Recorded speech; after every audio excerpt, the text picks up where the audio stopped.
Don't forget to share your thoughts in the comments, and subscribe to keep up with our latest stories. The mist rolled low across Willowgate Park that morning, wrapping the empty playground in a veil of silence.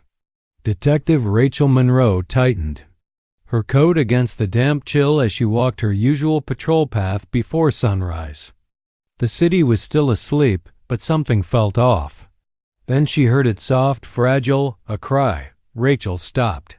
It came again, barely more than a whimper, but enough to raise every instinct she had.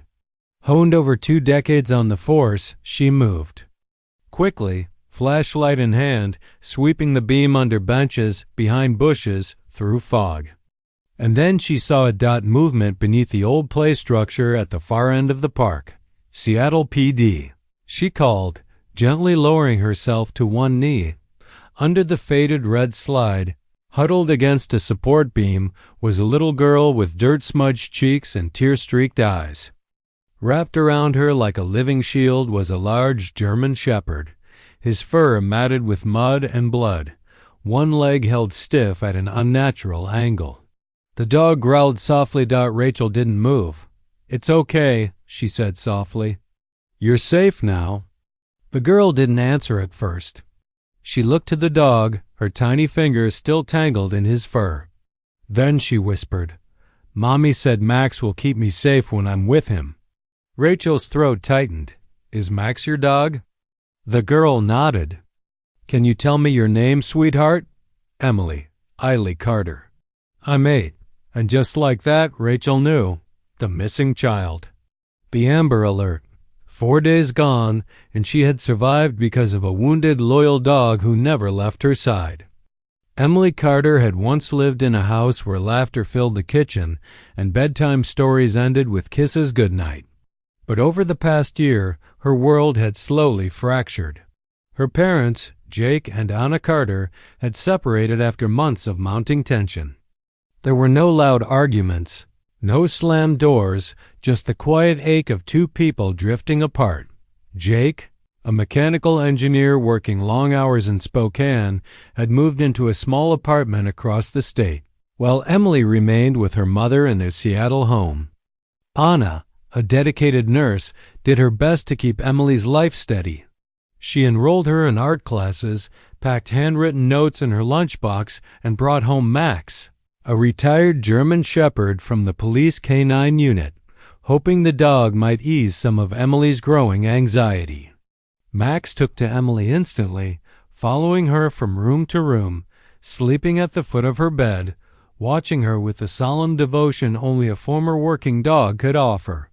Jake still called every night, and when work allowed, he made the long drive to see Emily. But no matter how hard both parents tried, the distance, emotional and physical, grew. Emily never said much about the separation. She just held Max a little tighter and asked fewer questions about when Daddy was coming home. In public, they were still a family. On paper, nothing was broken. But in a child's heart, the cracks were clear. And it was in those cracks that Max made his silent promise: to stay, to protect, to love no matter what. 3 weeks before the park discovery, Anna Carter's world came crashing down.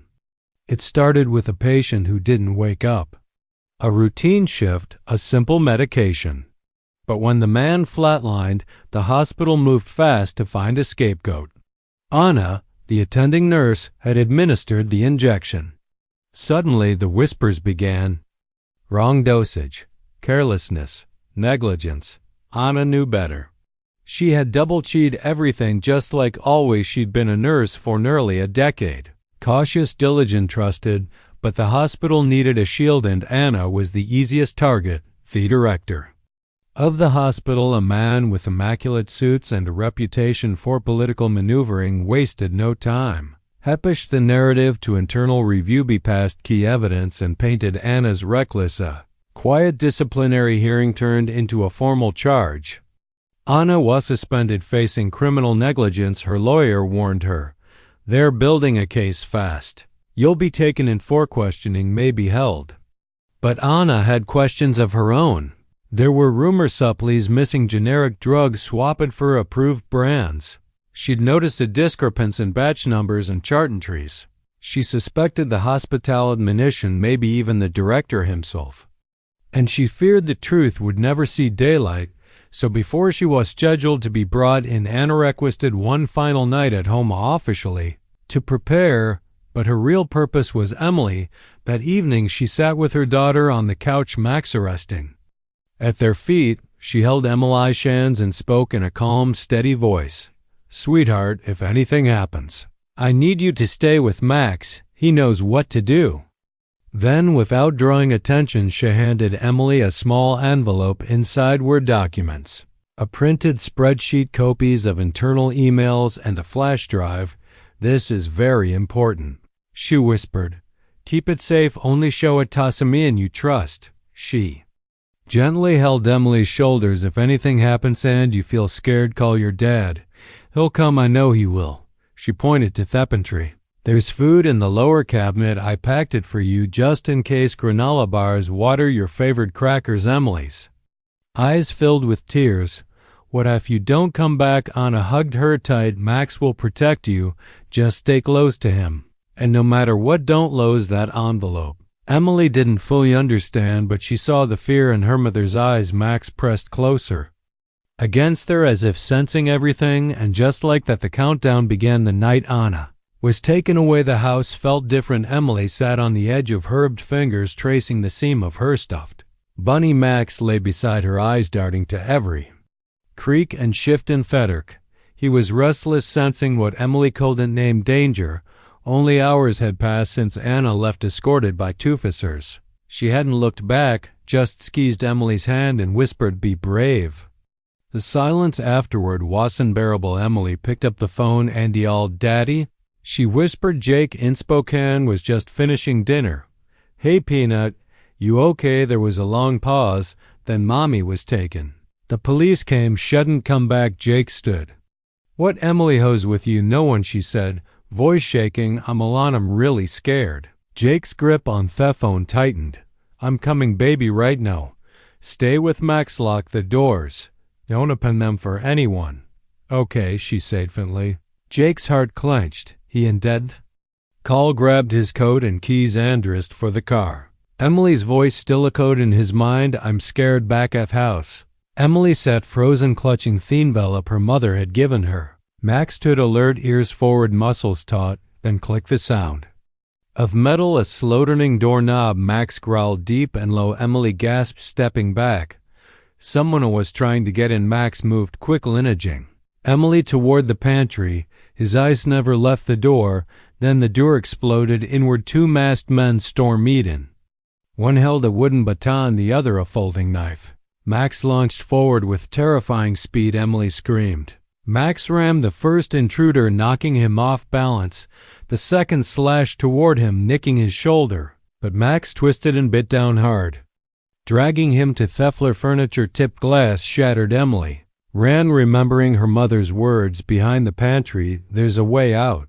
She pushed through the hidden door and crawled into the dark tunnel, clutching the envelope behind her. Max, bleeding but unrelenting, held off both men until heckled retreat and follow. He had one mission, and it had just begun. The tunnel was narrow and cold, barely tall enough for Emily to crawl through. She moved on her hands and knees, the envelope clutched tightly to her chest. Behind her, she could hear Max's labored breathing, the soft scrape of his paws echoing off the concrete walls. They didn't stop. The passage, once shown to her by her mother as a secret adventure route, now felt like a lifeline. After what felt like forever, they emerged behind a line of shrubs at the far edge of the neighborhood, just across the street from Willowgate Park. Emily looked around, heart pounding. The world outside felt too big, too exposed. She turned to Max. He was limping, a patch of blood darkening his left shoulder. Both his eyes were locked on hers, steady, calm, waiting for her next move. Emily wiped her tears with the sleeve of her shirt. "We can't go back home, can we?" Max didn't move. He didn't have to. Together they crossed the street and slipped through a gap in the park fence. The early morning fog had yet to lift, wrapping everything in gray silence. Emily remembered a hidden spot under an old play structure near the back of the park. That's where Ash led Max where they hid days. Luridinto won another Max, though injured scathed what he could. He dragged Eth an emergency blanket from a forgotten back near the trailhead. He brought back half-eaten sandwiches. From an overturned trash bin at night, he curled it around Emily to keep her warm. She barely slept, too afraid to dream, and still Max never left her side. Jake's car skidded to a stop in front of the Carter house just after dawn. He leapt out before Thien Jean had even shut off, sprinting to the front door. It was wide. Open hinges, cracked wood splintered. Inside the living room was in disarray. The coffee table was overturned.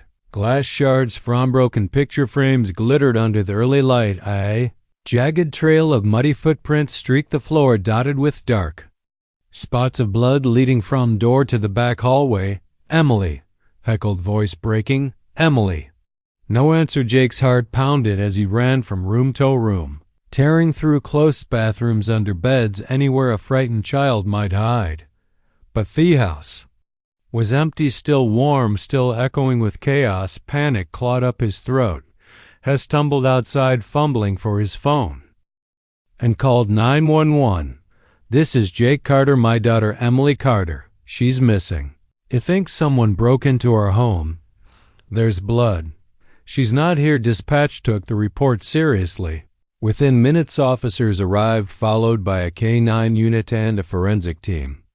An Amber Alert was issued. Jake stood on the front lawn, eyes shallow, gripping the porch rail like it might keep him upright. Meanwhile, not far away, Emily and Max remained hidden. Their world had shrunk to the damp soil beneath the playground, the worn board above them creaking with every passing squirrel. Emily didn't speak much. She rationed the food Max brought back, breaking sandwiches into small bites. She kept the envelope inside her jacket close to her heart.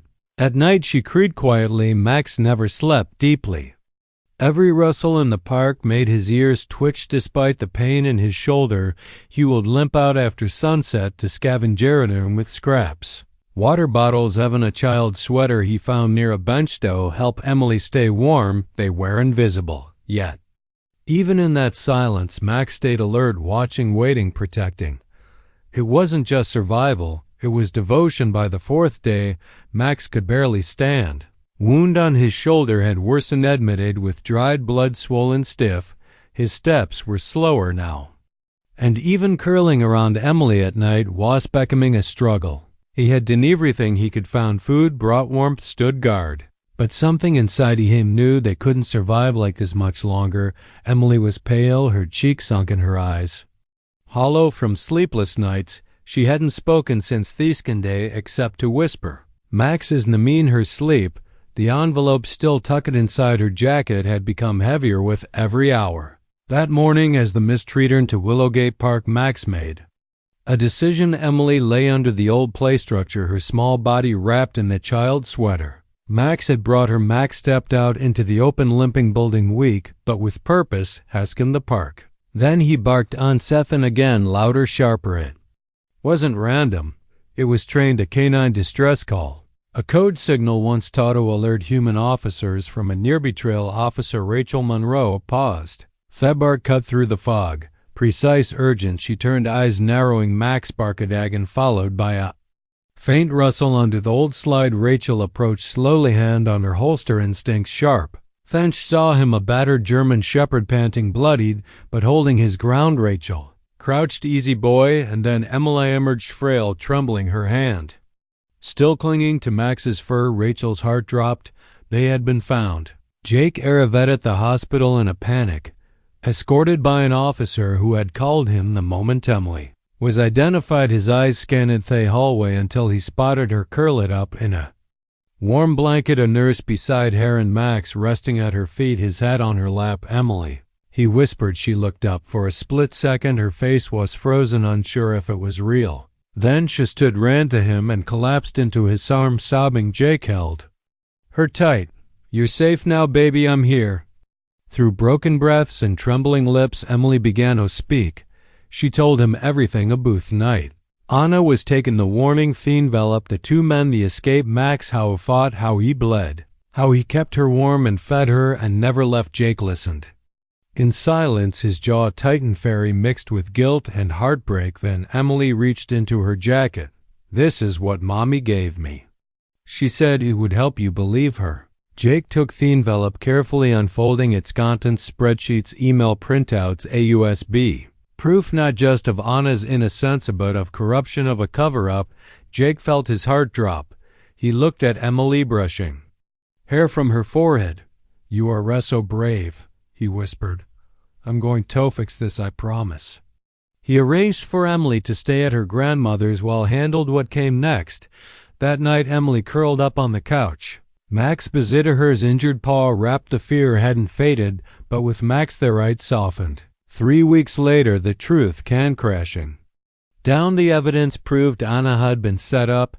The hospital director had been covering for unauthorized substitutes of low-quality medications. Charges against Anna were dropped. The director was arrested, and Jake had kept his promise. It was a rainy afternoon when Anna walked up the steps to her mother's house. Jake was already inside, helping Emily put together a puzzle.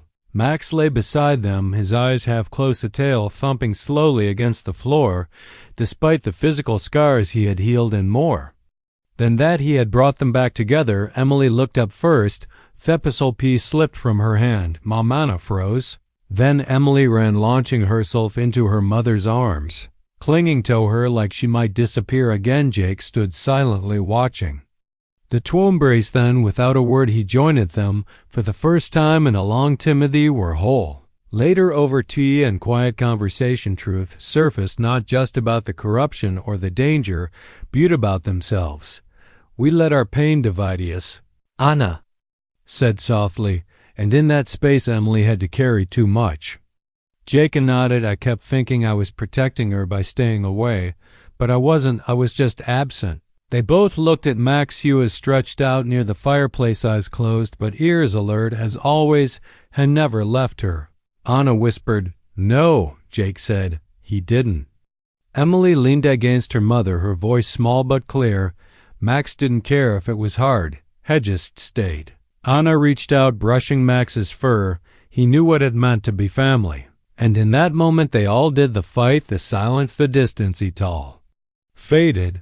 What remained was the lesson of loyalty, of presence, of love that didn't run. Max, the guardian, had reminded them what mattered most. Ding Araved. Quietly that year, cherry blossoms bloomed along the sidewalk outside the Carter home, now filled with laughter, clean dishes, and the comforting shuffle of daily life. Jake had moved back, and Anna was reinstated at the hospital. This time with full support from her peers. Emily, once anxious and withdrawn, had begun to smile again, but heart of the home was Max. He still limped slightly from his wound, but had returned to his post with silent pride. Every morning he'd follow Emily to the school bus stop. Every afternoon he'd wait, tail wagging, to greet her back. They no longer spoke about the night under the playground, but it lived in their hearts. That chapter was part of them now, not as a wound, but a reminder of strength, of courage, of love that never gave up. One evening Emily knelt beside Max, scratching behind his ears. "You're me hero," she whispered. "You saved me." Max looked at her with those deep, steady eyes, then rested his head on her lap. Anna and Jake watched from the porch, hands clasped, grateful. Their family had been tested, torn, and then rebuilt, not in perfection, but in presence, in forgiveness, and understanding. In choosing to stay as the sun dipped behind the hills, casting golden light across their backyard, the Carter family sat together, no longer broken, no longer afraid, just well healed, not only in body but in heart.